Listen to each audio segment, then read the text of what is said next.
Allegations that AI is being used to set rents is now being investigated by Canada's Competition Bureau.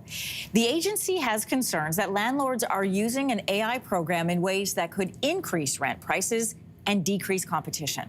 For more this morning, we're joined from Montreal by David Walksmith. He's a Canadian Research Chair in Urban Governance at McGill University. Welcome to your morning, David. Good morning.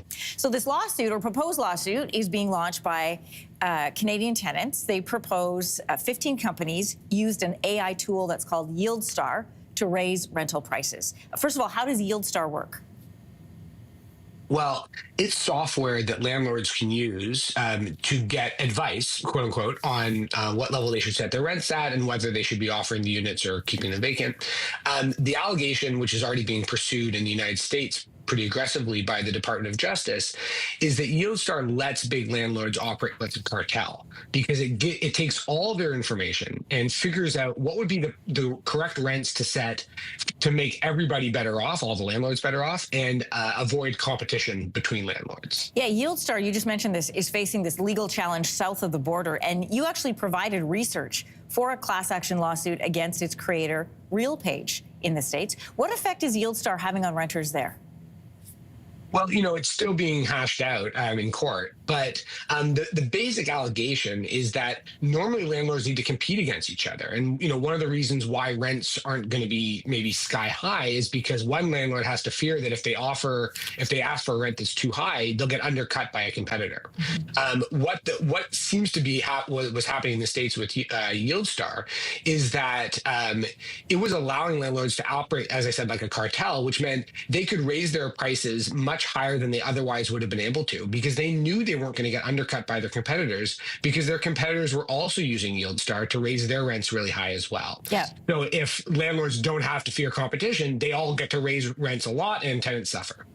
Yeah, and in fact, one of the red flags south of the border was that Yieldstar promotes itself to landlords as a tool that can increase their earnings by 3 to 7%. Experts say that it's less known the extent landlords are using AI here in Canada. Why is that the case? Well, in the United States, the private rental market is tracked quite extensively by data providers, by third parties. So it was very clear that RealPage's software Yieldstar was being widely used, and that's what kind of fueled the original class action lawsuit. In Canada, we just know a lot less about this, and what we do know suggests that there probably is at least some larger amount of diversity in terms of the types of software that landlords are using, which means we can't be sure yet if this type of cartel action is occurring here as well. Yeah, and one of the other things that's maybe not passing the sniff test, so to speak, is the fact that in order to access this information that the AI program is using to set rates, you have to subscribe to Yieldstar, and that information is only known to the people who subscribe to Yieldstar. So your personal information about whatever you give to your landlord, that's being used to set rates. Well, the Yieldstar and other software like it doesn't need to know every detail about every tenant. What it mainly needs to know is how many units exist, what are the prices, and how many units your competitors have.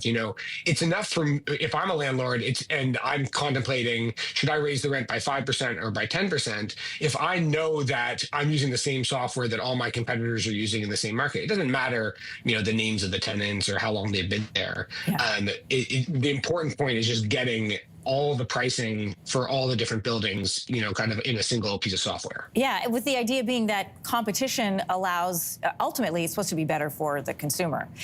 This week, Liberal leadership candidate Chrystia Freeland weighed in on this. She said she would ban AI algorithms that use personal information to artificially raise rents if she's elected. So how should AI use in the real estate space be regulated? Well, I think the housing market, it's not the only place where firms are going to be looking to use new technology to improve the way they do business. I don't think there's anything inherently wrong with using new software to run your business better.